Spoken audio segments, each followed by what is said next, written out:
Can DJing really be taught? Do DJs really have to use all those effects that we hear them using in their sets?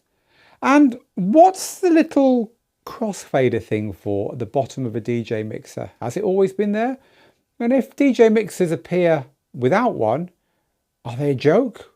Or is there a reason why nowadays some DJs don't use this thing that seems to have been on DJ mixers forever? We're talking about all these esoteric, interesting, and let's be honest, quite niche topics on this edition of the Digital DJ Tips podcast, recorded in front of an audience of our students from our school and totally supported 100% by them with no advertising, partnerships, sponsors, or any other shonky business going on in the background. I'm Phil Morse, and for the next hour, join me and the students for this week's Inside Track podcast episode. Enjoy.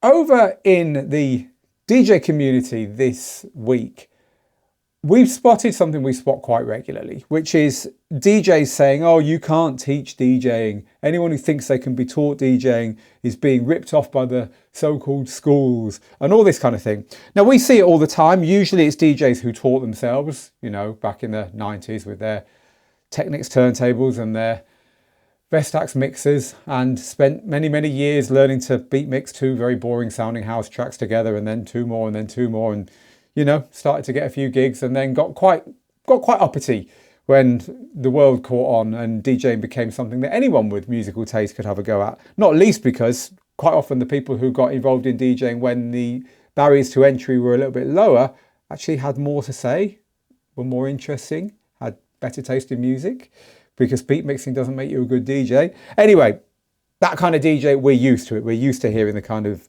DJs who taught themselves 30 years ago, 40 years ago, telling today's DJs that it can't be taught and you've got to go through decades of pain to get your first gig, etc., etc. But when we get other tutors saying DJing can't be taught, then we prick our ears up. And that's exactly what happened this week. Over in the community, we had someone who was anonymous, but who said, I am a DJ tutor and I'm here to tell you DJing can't be taught. And actually put forward some quite interesting arguments, like we can't teach you musical taste. We can't teach you to have that killer instinct, or what it takes to play big festival stages and build a team around you and all that stuff. And I thought it was quite an interesting angle, especially coming from a DJ tutor. So we did spend some time kind of like thinking about it and chatting about it here in the Digital DJ Tips staff room, so to speak. And so I want to talk today a little bit about what can and what can't be taught when it comes to DJ. Now, clearly cards on the table, we are a DJ school. This is the podcast of a DJ school. Every time we record this podcast, to the right on my screen, I have a live feed of our students giving their opinions and sharing in the discussion. So clearly we're not unbiased in this. We're not objective in this. But nonetheless, I think I can share some interesting insights. And you know what? It is true that we cannot teach you to make it as a DJ. I cannot teach you, even though we have DJ Jazzy Jeff, the most respected DJ in the world, DJ James Hype, one of the biggest DJs in the world at the moment, Layback Luke, a DJ who everyone loves because he's been doing this for decades, and so many other big names with us, teaching with us in our school, providing tuition and so on. Even though we have DJs who clearly made it on our team, it doesn't mean that I can promise you that you will make it if you take DJ training with our school. Of course I can't. It would be disingenuous of me to do that. And it does make me quite angry when I see DJ schools, quite often with a very big name DJ on the homepage, on the front of their school, promising this kind of stuff. You know, they say, come on, we'll show you how to have success in the DJ industry. You know, with our contacts, we can get your demos in front of all the record labels and we can get you gigs at the biggest clubs and so on. This is normally, frankly, a con. This is normally, and I'm with the DJ tutor who kind of outed this whole thing because it doesn't work. You know, they cannot teach you that stuff, and quite often they're taking thousands and thousands off people who think that paying thousands will get them success. And there was a recent big DJ school, or I say big, it was a big scandal when it kind of happened in in Ibiza that apparently had taken money off lots and lots of people, not delivered the goods and so on. And this does happen, unfortunately, quite regularly. And so, look, we get quite angry when we see that. But I think that brings me on to the first point I want to make about teaching DJing, which is DJing has long since broken away from the nightclub. It's long since broken away from, back in the day, there weren't that many outlets for DJs. There weren't that many chances for people to DJ. And you did have to work very hard to get a foot on the ladder and to get one of the few places you could do this. Now it's changed completely. Of course it has. Now there's more places than ever you can play. Now there's not more places than ever you can play to 50,000 people. But of course DJs are all over the place nowadays. The equipment's cheaper, the places, the venues that have DJs have just sprung up everywhere, from the little bar and the little beach bar near where you live, or barbecues or pool parties or lounges or public events where, I'm DJing in a cave in a couple of weeks' time here in Gibraltar, where we're based. And it's because there's a special running race that's going all around the Rock of Gibraltar and all through the caves and all through the World War II tunnels and stuff. It's brilliant. And I'm going to DJ in one of the caves. Now, look, I couldn't have done that a generation ago when I started, right? And that's just one example of the millions of places you can DJ that you couldn't. But also a lot of people are quite happy recording their mixes for themselves, podcasting, live streaming, playing for their friends and family, just doing it as a fantastic hobby. DJing has broken out of the club now. So this idea that you can't teach people to enjoy their hobby doesn't sit nicely with me at all. So as a DJ school then, if we're going to say, look, can we teach people to have fun with this amazing hobby that we call DJing? Well, yes, absolutely we can. So some of the people out there who tried to learn DJing will have wanted to learn from a book, and we've written one of the books on DJing that's sold very well worldwide, called Rock the Dance Floor. To write our book on how to DJ, we had to think very hard about how to teach it, and we broke it into 5 areas. Gear, which is the geeky stuff. Music, which is the organization, how to obtain, how to prepare your digital music collection. I'm not teaching you to have great taste in music, but how to get to the point where it's ready to play. The mixing, which is what you do to cut the gaps out and keep the volume right and keep the music flowing smoothly. It doesn't have to be any more complicated than that. The performing, in other words, how you take all of that stuff I just talked about and put it in front of other people. And there is stuff to be taught there, just like there's stuff to be taught at theatre school or at public speaking workshops, or at places where they teach, stage school, where they teach singing or drama. All of these things that involve getting in front of other people require some kind of training, because it's a scary thing to do. And then we teach what we call success as our 5th step, because as I said earlier, DJing can go in so many directions once you've got the bug, which is exactly what happens when you play your first public event as a DJ. And by public, I mean just anyone. It doesn't have to be thousands of people. It could be dozens of people. You get hooked. So where do you go from there? Well, like I said, there's so many places you can go. There's so many things you can do with your DJing, and a lot of them can just be for you. They can just literally be making DJ mixes of the songs you've always loved, so you can listen to them in your headphones, so you can have something to keep you going when you go out for your run, or when you're at the gym, or when you're at work, or whatever. And so, look, obviously my view is going to be that DJing can be taught. We can teach you the technical stuff, how to operate your decks and so on. Of course, we can teach you beat matching, and of course it's easier nowadays than it was. Music theory is something we teach so that you can do key mixing. The equipment can do the heavy lifting now, but we can teach you how to make sure stuff's in key so it sounds better than it ever did on record decks. We can teach you things like gain staging and EQing and isolating frequencies to keep your output sounding smooth and not distorting and not sounding muddy. And so this is all stuff that you can learn really very quickly. Bang, bang, bang, bang. We can get you this stuff. Also, DJing is not about mixing. You might think it is. Some schools, this is another thing we see, schools, so they call themselves, are kind of selling as a dream. We will teach you to mix like the best DJs in the world. But without all that other stuff, the mixing is pretty useless. And actually, most people don't hear DJ mixes. Most people on dance floors don't care about transitions. They just want smooth movement from one track to the next. There are actually 6 DJ transitions, 6 very simple mixes that can get you through a whole lifetime of DJing. And they're so simple that we actually describe them in our book.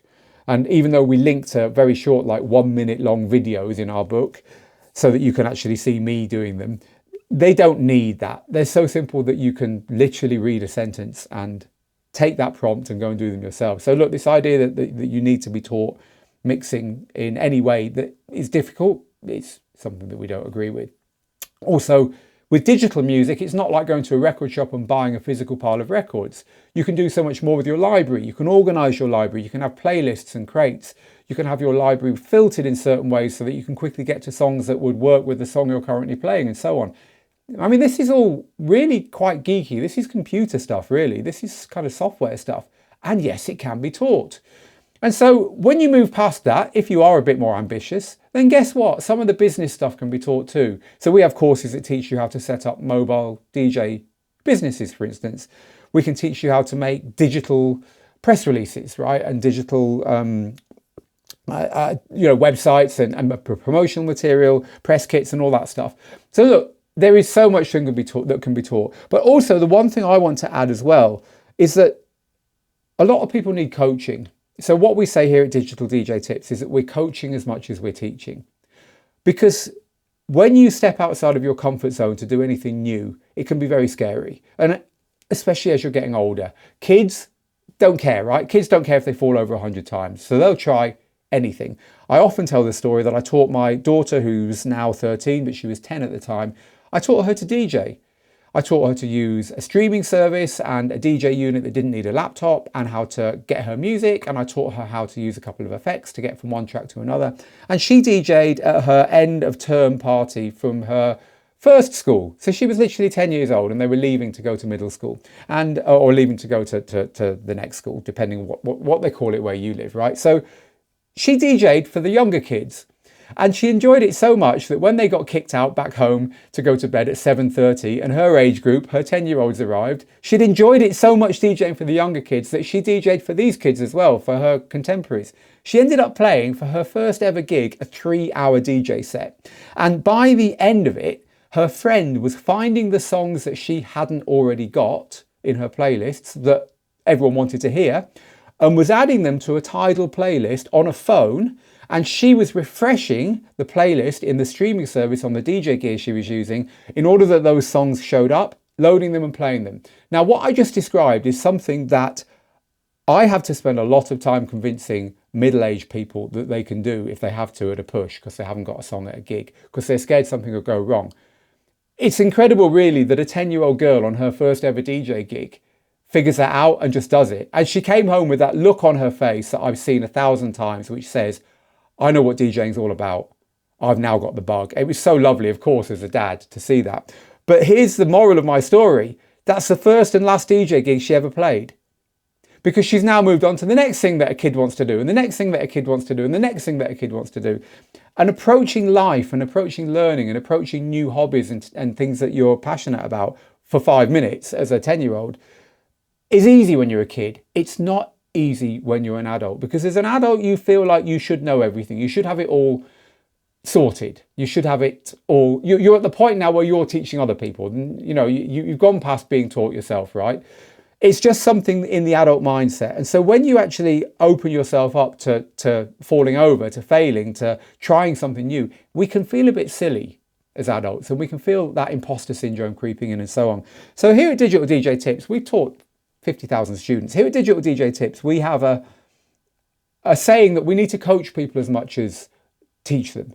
We need to explain to people how they're going to feel when they try and do this, and it's all right to feel that and move them past, and teach them about small wins and teach them about practicing little and often. Remind people that actually the penny drops when you're not doing it. It penny drops when you wake up in the middle of the night and think, wow, yeah, of course, that's what I want to do next in my DJing. And then you go back to your decks and you do it. You know, all this stuff that we've kind of forgotten as we've closed our minds off to learning as we get older.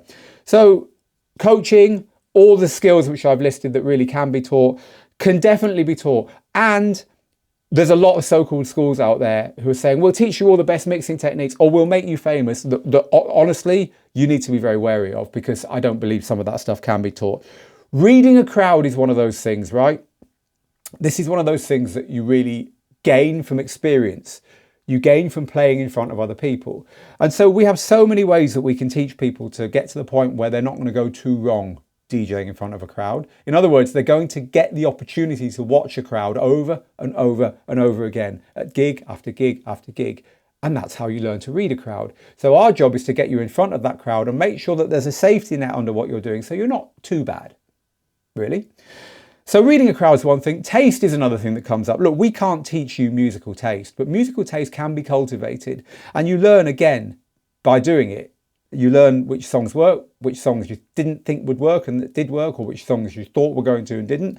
And you start to think about it and develop it. But it's like blowing on a very tiny flame. You have to have that passion. You have to have that curiosity about music. We can't give you that. So once you've got that, we can help you to cultivate it. And the other thing, of course, we can't teach is effort. We can't make you do the work. And any DJ school that says, you know, we're going to make it so easy that you'll be doing it in your sleep is kind of making it up, because you have to do the work. But it's the same with any learning, isn't it? I'm a student. I'm studying at university on the side. On top of everything else I do, because I like to keep my mind open. I like to learn new things. And I can tell you it's extremely hard work. It's extremely hard work getting back from a day at a fantastic job, but getting back from a day at a job and having to open up a website and go to lectures and go to tutorials and write essays. Of course it is. So look, we can't do the work for you. Luckily, learning DJing is not about tutorials, essays and assignments. It's about, hey, music and mixing and fun. But yeah, DJing can be taught, but we would say that you ought to watch out for people over-promising, and you've got to bring that effort to the table yourself, and you've got to have a reason for wanting to do it. I think that is probably the thing that counts. If you just think it's cool, the idea of being a DJ is cool, then yeah, you know, I think the problems that you haven't really got a proper why. You probably haven't got a proper reason for wanting to do this, and that is important. So thank you everyone who's commenting on this. Clearly you are students, so I'm going to expect the positive rather than the negative from you, but I will read one or two out as well. Lou says, Phil, at 10, like your daughter, I fell in love with DJing, and here I am 40 years later. I'm still in love with bringing happiness to people through music. You see, there's a why. Bringing happiness to people through music. I fell in love with DJing when I was 10. It's funny, 10 seems to be the age. I remember two things. I remember listening to the radio under my pillow. So people of a certain age will remember doing this, will remember a radio station called Radio Luxembourg in, well, guess where Radio Luxembourg was, folks? They used to have a big AM transmitter that broadcast a really powerful signal across to the United Kingdom, which was quite a long way. And it used to fade in and out. Like it would literally go from the strongest signal on the dial to disappeared to back again sometimes every 5 minutes. But they played pop music in the evening and all through the night when no other station did. And I used to listen on a little crystal radio. I mean, I'm showing my age, but hey. And I was listening to this station and I remember the song. It was Stool Pigeon by Kid Creole and the Coconuts. And it had that funky groove. And I was lying as a 10-year-old in my bed listening to that. And I remember thinking clearly, there are places in the world where this music is being played and people are dancing to it. I want to know more about them, and one day I want to be where this happens. I fell in love with the idea of nightclubs and dancing and dance music before I even knew what it was. And then very shortly after that, I remember going to my youth club disco. So again, I would have been 10. And I was at the age that my daughter was at when she played to her friends, right? So they'd already kicked the young kids out. They kicked the young kids out, and we went in at 8 o'clock in the evening to our local youth club in Great Hollands in Bracknell in Berkshire in England.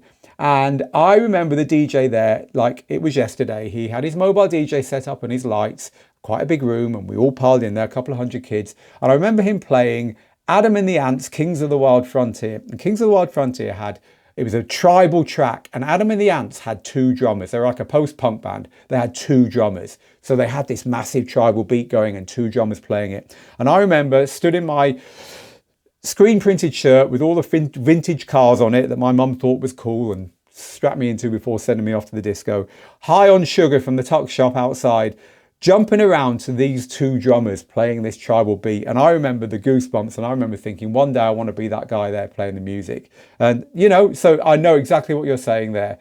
Being 10 years old and falling in love with music can stay with you for life. Lots and lots of you saying the same things as well. Mixmaster G saying, I'm having fun playing tracks every day since I was 8 and I'm 59. now. And Julio says, Phil, I love that you remind us about the fundamentals. The reason why we love to express our romance with music with others. You're honest and you tell it like it is. And your book is a testament to DJing. Oh, well, thank you very much.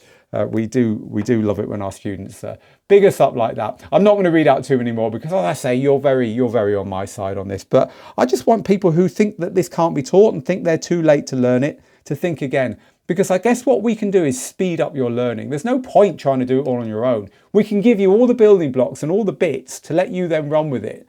I think that's where schools that are doing it right can really help DJs, whether ours or anyone else's.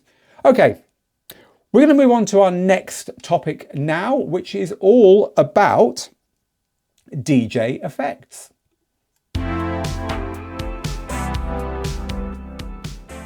So back in the day, we've been getting a bit nostalgic, haven't we? Back in the day, DJ mixers had no effects on them at all. They let you mix one track into another, and if you were lucky, you got EQ. You had, well, bass and treble, or if you were really lucky, you had low, mid and high. You had 3 EQs, which were really cool because the middle one could kind of get rid of the vocals for you and stuff like that. And that was about it.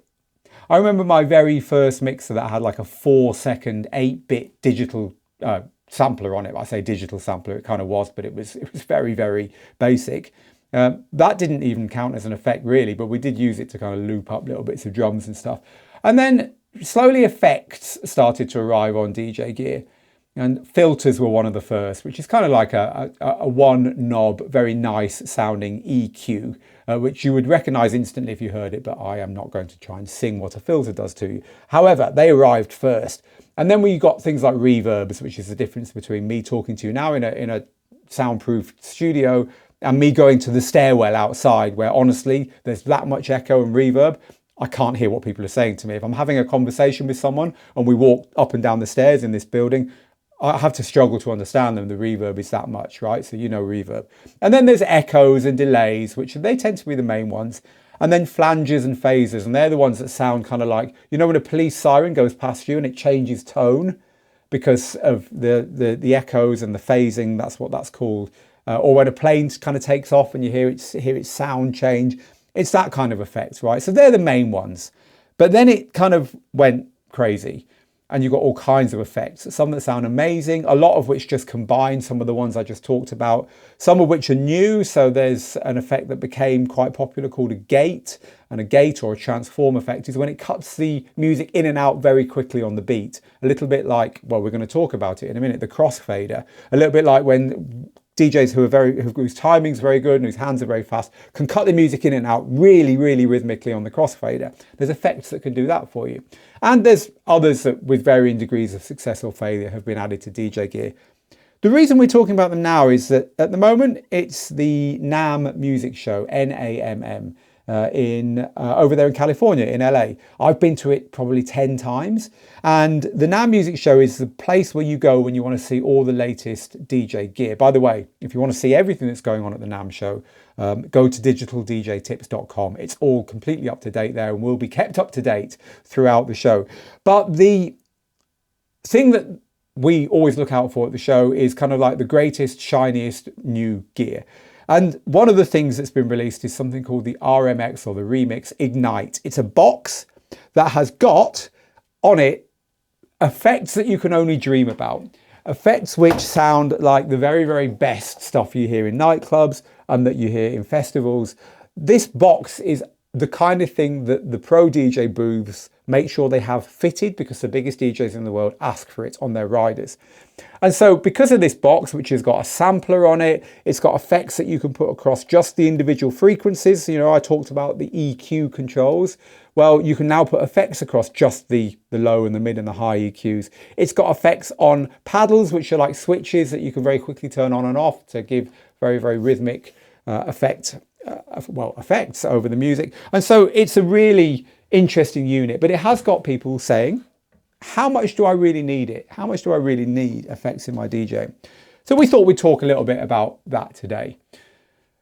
And the first thing I think is worth mentioning is the biggest piece of advice we give to DJs when they ask about this stuff, which is when it comes to adding effects or indeed adding anything to the music you're playing, it depends upon the genre and the style of DJ that you are and that the people you're playing to expect.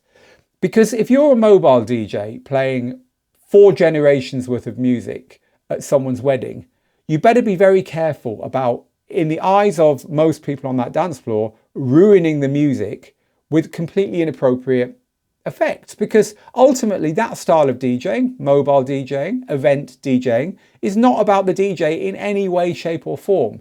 It's about bringing the people who've come, who have not come for you, they've come for the couple getting married or for the birthday or whatever, bringing those people together with the music of their lives, the music that they all know and love.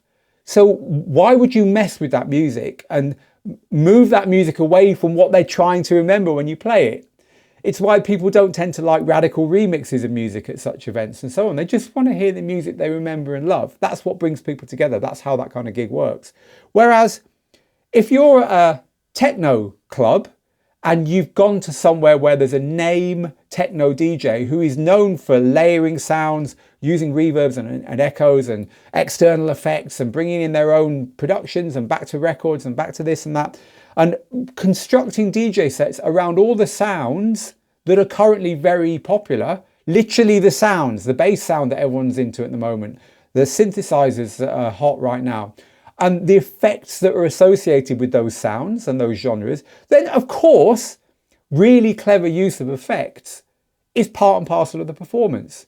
So you couldn't get 2 more different types of DJ, right? And therefore the amount you use effects is going to vary very, very much depending on where you are on kind of a spectrum between the 2 types. And of course I'm simplifying DJing here because there's far more than 2 types of DJing and there's a lot of other variables. But look, that's the first thing. But the second thing is that less is generally more. Less is generally more. Now, remember when you first got a word processor and realized that you could put a nice font at the top of the poster you were making for something at school or whatever, right? And then you could put another font there and another one there. You remember when people were first playing with Microsoft Word and they'd put out these horrible things in your local sports club or whatever? You'd see them pinned up with every font, every line in a different font. That's kind of the visual version of what it sounds like when DJs who don't know why they're doing it are using effects. Because they exist, they think they should be used. And that is a big mistake. It's a big trap to fall into. It kind of comes back to what we were talking about earlier, what can and can't be taught. This can definitely be taught. And the way we teach how to use effects to beginners is very, very simple. We teach that you should use them to do 2 things. You should use them to accentuate what's already in the music. That's the first thing. So let me explain that. If you are listening to a record and you notice that the breakdown has got a big riff, big recognizable, big very kind of arms in the air melody or something, but the producer has used a filter, which is, again, it's a bit like EQ. It's a bit like just taking away frequencies and bringing them slowly back. The producer has used a filter to kind of like introduce that sound, make it sound like it came from a long way away and then suddenly it was with you. Then when you're playing that record as a DJ, it can be really nice to dial in the same effect on your DJ gear and just accentuate it, just add more. Because now the people on the dance floor are like, I know this song, I love this song, but the version this DJ is playing is even better than the version that I remember. Because if you think about it, one of the jobs of a DJ is to do what the producer can't, which is the producer can't know what's going on in front of you as the DJ when you're playing the producer's song. The producer might think, okay, what I'm going to do is I'm going to use a little bit of this effect just to slightly raise the emotion in this part of the song. But if your dance floor is going crazy, you can add more of that and you can just take it to the next level in a way the producer could not possibly guess. So accentuating is one thing, right? That's one way of using effects. But the other way that we often teach using effects is complementing what's already in the music. So this is where you use effects to add in more of what's already there in places where it doesn't exist. So for instance, let's just use the same example, the filter, because everyone knows filters. They're as I say, it's just a bit like the tone control or the EQ. So a lot of music will use filters to take things into or bring them out of the mix, right? So a song will start and the elements will arrive nice and smoothly in this manner and they'll disappear in this manner. So it means that when you're mixing that music, even if you're mixing a couple of songs where that hasn't happened, that might be a nice thing to use, because it will sound, people won't know the difference between the genre that uses these effects anyway, and the fact that you're using them to help in your mixing. So they're helping you to glue the set together. They're helping you to make the set more coherent. And they make you sound like a better DJ without distracting or annoying people, right? And I would add a third fail-safe way of using effects, a third almost ubiquitous way of using effects nowadays. And this is because in the modern age, quick mixing, open format mixing, playing music from lots of different genres and different styles is something that has really become front and central to a lot of DJ gigs, even the aforementioned mobile DJ gigs, which in the old days used to kind of have DJs fading one song to another, mumbling into a microphone and hoping no one would notice the joins, right? That kind of doesn't cut it anymore. And so there's certain effects which are very, very useful when you've got the counting and the timing right. There's something else we can teach you, by the way. When you've learned to count music so that your beats aren't jarring on the dance floor, it can be a very nice way of moving from song to song using some very simple effects. You can dial in effects which just work. They tend to work around echoes and reverbs and so on. They'll kill a song. It sounds very natural, and they'll leave the ears clear, ready for you to start the next song. And so this is something we teach as well. So when it comes to effects, I think it probably is quite important nowadays to have at least some of the basics on your DJ gear. It can make it easier for you as well, because sometimes the effect can do more than you can do with your hands. You kind of need octopus hands. So you might have in your head, I want to do that, and that all at once. Well, there can be an effect that can do that for you. So now only one hand is doing it and the other hand's free to do something else, right? So it allows you to be more technical as a DJ. But the trap to fall into is using them inappropriately, using them to mask what you are, as a crutch, really, to mask your inability to do the basics of the job. And like I say, as distractions, you can really fatigue the audience with effects. And also you can make your mixes sound worse. So one thing that DJ Jazzy Jeff teaches in our DJ courses that we've made with him, for instance, is that you should take away the lower frequencies when you're starting to dial in effects, because making the really low bass sounds echo just gives a kind of, gives kind of like quite a muddy noise. So Jeff will always bang out the low frequencies before he then applies, let's say, an echo. So it's the stuff that you can hear cleanly echoing out of the mix that has the effect applied, and not the stuff which wouldn't sound very good. So you can muddy the mix quite easily if you misuse effects. And so, yeah, if you're clearly a novice who doesn't know what they're doing, so your effects sound bad, or you're using them inappropriately, or even worse, you're using them at the kind of gig that doesn't need them, I think it really can mess things up. And so the rule with effects is use them cleverly, use them carefully, less is more. And the thing we always teach our students, it's just these little things that can completely change how fast you become a good DJ. Record your practice sessions and your gigs, but record your practice sessions and listen back. Because the only person who doesn't hear your DJing how it really is you. Because you're too busy doing it, so you can't hear it how it really is. The things you think work well, maybe they didn't. The things that you're sure were mess ups and that you just wanted the ground to swallow you up because you made such a mess up of it, you listen back to it, you might actually realise that it sounded okay.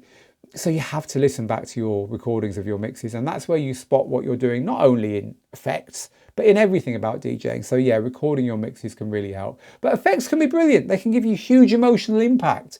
They can be part of your performance. Look at James Hype. Look at our tutor, James Hype.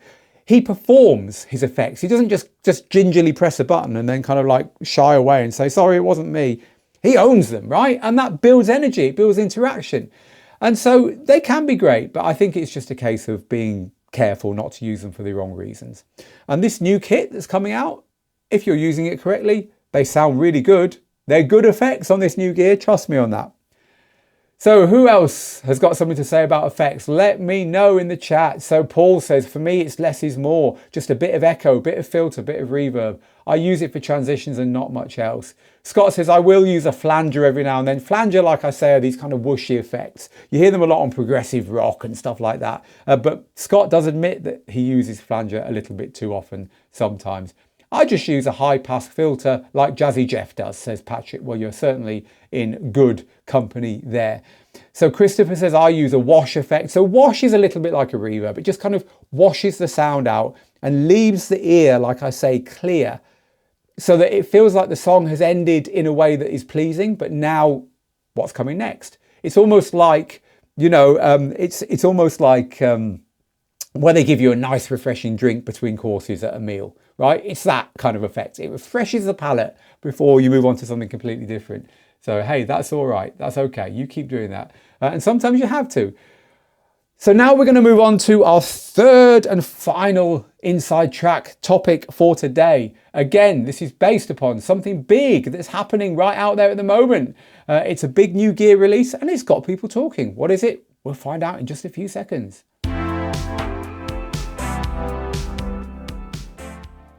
And this is all about the crossfader on a mixer. So for those of you that are not DJs, but just are listening into this because, hey, DJing's cool and fun, right?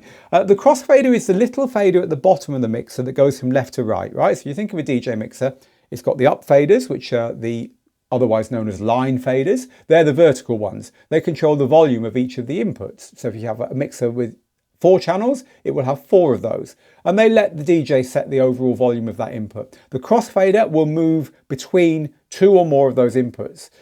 So you move the crossfader from left to right, and depending on where those vertical faders are set, they might be set to go to the left or the right, it will turn those ones on and the other ones off, right? So that's what it is there for.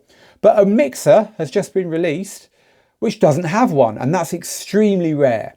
Not just any old mixer, but a mixer from the biggest name in DJ mixers, it's the biggest name in DJ gear, Alpha Theta, formerly Pioneer DJ. They've had an inexplicable name change in the last few years. So this has got people talking because some DJs are like, hey, great, I never use the crossfader anyway. I like this new mixer. Other DJs are like, why would I buy that? They've, you know, and then God bless them. Some of the people who are slightly less enlightened, for whom hopefully we can help here, are like, oh, they're cutting costs. Obviously, they've left the crossfader off that mixer. Well, trust me, the biggest DJ mixer manufacturer in the world is not going to leave something everyone uses off a mixer just because they want to save a few pounds. So look, there's a reason for this being left off this particular mixer. It's called the DJM V5, by the way, this mixer that's just been launched without a crossfader. So in the DJ world, there's a lot of talk now about whether the crossfader is even necessary, whether it's compulsory, whether it has to be on mixers or not. And I wanted to just bring a little bit more insight and a little bit more perspective to the discussion on this one. All right then, let's talk about crossfaders. So when I started DJing, we never knew what gear we were going to find when we turned up at our gigs. I used to play in some of the best venues in Manchester in England where I lived, and you'd turn up and the equipment was very, very different to how it was today. They always had Technics turntables. That was a given, right? You always had 2 very, very good turntables, but the thing between them could be anything. And I remember once turning up at a bar called Dry 201. It was the bar opened by New Order Factory Records in Manchester on Oldham Street, which was the feeder bar to the Hacienda Club. Some people will know the name, the Hacienda. It was a fantastic nightclub. And I was DJing in Dry Bar, which is basically the place they opened at 7 in the evening, which stayed open till about 1 in the morning. And then everyone would make their way over to the Hacienda and continue partying in the club, right? So I was playing in there. And the first gig I had in there, as in the first gig you have anywhere, I was very, very nervous. And I turned up and they had this mixer by a company called Formula Sound. Now, Formula Sound mixers were made in Manchester. They are wonderful mixers. They sound absolutely incredible. They are really, really nice. And this mixer was lovely. And it was a privilege to play on it. They had a wonderful sound system in there, but it had no crossfader. Now, I had played on mixers with crossfaders until then, or a very cheap Gemini mixer in my bedroom with a crossfader, to be completely transparent. So it kind of threw me for a bit, but not for very long. I kind of got used to it. It just wasn't a thing on that kind of mixer. Back in the day, rotary mixers, which some of you will know what rotary mixers are. We have a few in the school here, not many because they're not something that people want to learn on that often. But rotary mixers are ones that don't have any faders at all. They just literally have knobs. So you have knobs for everything, All mixers have knobs for some things, like the low, mid and high EQs and stuff, but most of them have faders for the volume controls, but not rotary mixers. Now, rotary mixers do not have crossfaders. You do not see rotary mixers with all these big, lovely knobs and then a little crossfader at the bottom. It's just something that doesn't happen. So again, there's a style of mixer, and they were big. Rotary mixers were the mixers you'd find in clubs in the 70s. And so when DJs were first beat mixing, when they were playing disco and when they were playing all these genres that existed before modern electronic dance music, they were doing it on rotary mixers with no crossfaders. So look, this idea that the crossfader has to be there and has always been there is definitely not true. Even today, the idea of a mixer is often the thing that you think of when you go to a gig, right? You go to a gig and somewhere, generally front of house, so it might be a medium-sized venue, right? So in the middle of the dance floor, or where the audience is, there'll be a little bit that's fenced off, and there'll be a mixer there, and there'll be a sound engineer there with headphones on, whose job it is to make sure that the band on the stage are hearing the things they need to hear. But also, crucially, the job of that person is to make sure what the audience is hearing is right, everything's balanced. So they have a mixer, and that is what a mixer really is. The DJ mixer is just an offshoot, a subset of that kind of mixer. And that kind of mixer has never had a crossfader either. And look, I've DJed on many they're called live mixers. I've DJed on many a live mixer because it's just what we had. It's just what was there, right? So no, crossfaders are not essential. Now, all that said, crossfaders are now pretty much ubiquitous. Crossfaders are now in all places. I mean, it's very, very, very rare to get to a venue that doesn't have one. But let's get back to that piece of gear that's just been launched. And this is actually quite curious and quite interesting. So this mixer I'm talking about is called the DJing V5. It's a mixer made for techno DJs. I was talking about this kind of DJ earlier, the kind of DJs that love to layer sounds. They might use some drums from here and a bass line from there. They might have their own drum machine or synthesizer or sampler all being fed in. And they'll be layering bits of this and bits of that. As I was saying earlier, they'll be using effects and so on. That kind of DJing, when you're using lots of different inputs that are all very, that you're using them to construct a new whole rather than just playing one song after another, it kind of doesn't make sense to have that crossfader, because that crossfader is there to get from one song to another. And there's other things you're going to use it for, which I'm going to tell you about in a minute, but that's one of the big uses of it. And so the idea of having a crossfader on that kind of mixer is kind of like, not sure if I need it. Now, very, very interestingly, that mixer that's just been launched is a cut down version of one that they launched 2 or 3 years ago called the DJing V10. Now, the V10 was a massive club mixer, had 6 input channels. It was very heavy. It was very expensive. And it was designed to be something a little bit different from what I said earlier. You go into any club anywhere in the world, most of the time you're going to find a mixer that looks like every other club. 4 channels and a crossfader. That just is what you find. But they designed this mixer to be a little bit different because there are DJs, there are technical DJs, there are DJs who layer sounds, who don't need that crossfader, but they do want other things. So they designed this big mixer called the V10. But I think because they might have been a little bit scared, they put 2 versions of it out. They put one out with that crossfader and one without. But 2 years down the line, 3 years down the line, when they release a slightly smaller, slightly more accessible version of it, the one I've been talking about, they didn't even bother with the crossfader. So I suspect that they were bolder and more confident because of what I'm saying, because that kind of DJ simply doesn't want it. So I can say with some conviction now that there is definitely part of the DJ world that even today does not care about the crossfader. Not just the nostalgic retro heads with their rotary mixers and their valve amplifiers and their 1970s disco music, which I absolutely love, wonderful genres, wonderful clubs, wonderful people. But the most forward-looking, modern, techno, tech house, DJ producer, hybrid DJ sets, people pushing the boundaries, there's an awful lot of them that don't want that crossfader either. So just to cover that off, because for a lot of DJs it's essential. Why? Let's go through some of those reasons. Firstly, turntablism, scratching, battle DJing. That kind of DJing, performing things like the flare and the crab and the transformer scratch, all the stuff that Jazzy Jeff teaches. He might not use many effects, but he does hammer his crossfader. You need a crossfader. You simply cannot perform like that without one. Once we set Steve up, who's our scratch tutor here at Digital DJ Tips, with a rotary mixer and tried to get him performing scratch techniques. And he did manage it because the old DJ mixers back in the day, although they didn't have crossfaders, they had a little switch on them that would let you switch between the sources, right? So even though you had your record decks in 2 of the channels, they might have a little switch that said, you know, record deck or CD player, so that you could have both plugged in, but you could switch between them, right? And then DJs would use that like a crossfader. They'd use that to turn on and off the record deck because they didn't have a crossfader. So they were already kind of hacking gear. DJs have always hacked gear. So before the crossfader existed, there was a need for it. And of course, once it was invented, it wouldn't go away. Crossfaders can be set so that they're like switches, so that they're not smoothly mixing from one track to another. You literally move it 0.5 millimeter and the other track is in full volume. So you can use it literally like a switch to perform the kind of tricks that I was just talking about. And so for turntablism, for scratching, for knocking things in and out of the mix at lightning speed, it's completely important. So this is also for quick cutting, also for open format DJing, where you just want to click an echo on a track and then get it out of the mix.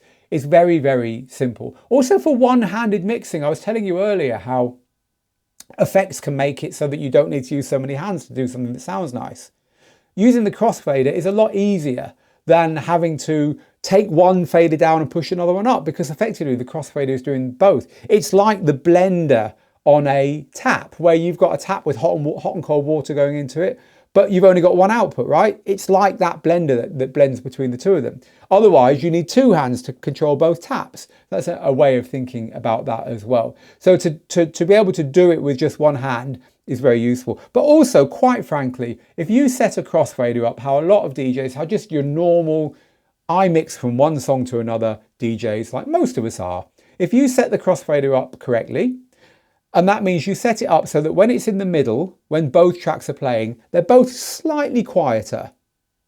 If you do that, then what that means is that as you move it across and as you're mixing 2 tracks, it's keeping the audio overall at a nice level. Because if you think about it, if you play one track and then you play another track over the top of it, you run the risk of the audio getting too loud. So you need to manage that, and good DJs do manage that. It's another thing that can be taught. You need to manage that, but you can just set the crossfader so that it does that for you. It's always a setting on a crossfader.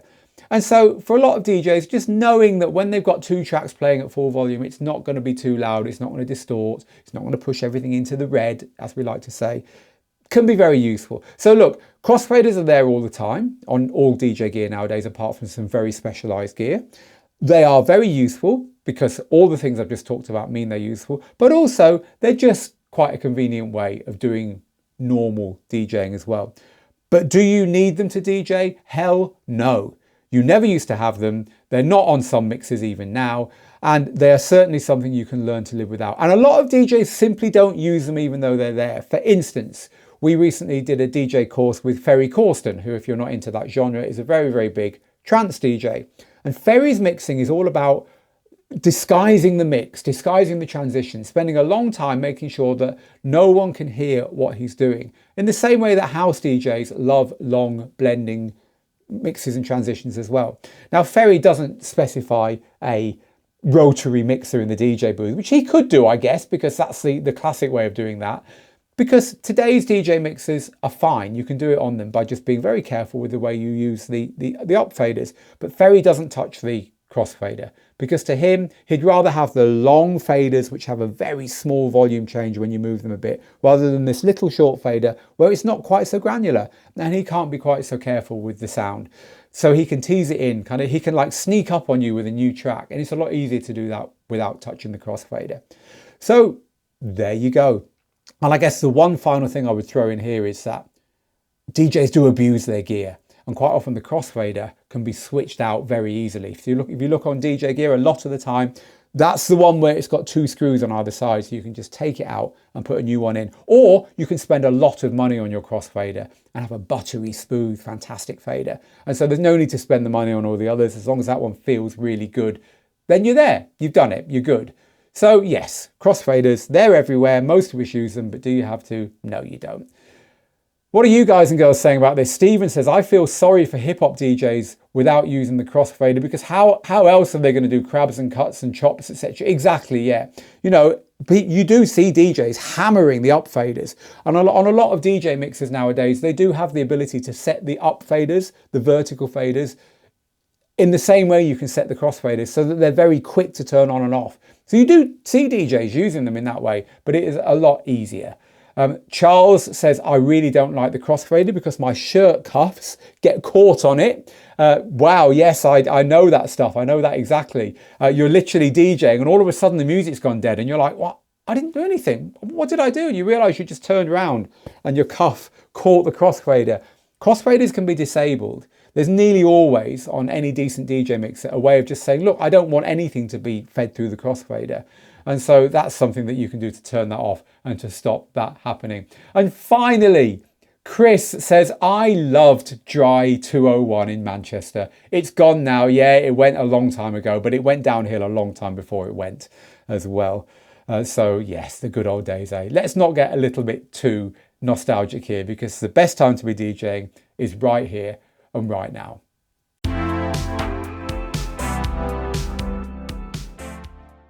And that's where we're going to leave it for this week. Thank you so much for joining us on this edition of our Inside Track podcast from the Digital DJ Tips DJ School. If you're interested in learning DJing with us, head over to digitaldjtips.com, where you can check out our all access pass that gets you everything we do now and in the future. Or you can look at our 20 odd fantastic courses that teach every aspect of DJing individually. Whatever it is you're looking for, wherever you're at in your DJing, and whatever you're looking to get from this fantastic hobby, we've definitely got something for you over there. So head to digitaldjtips.com to learn more. Meanwhile, for me, Phil, here in the school studio, as ever, get good, get out there, make the moments, and we'll see you very soon.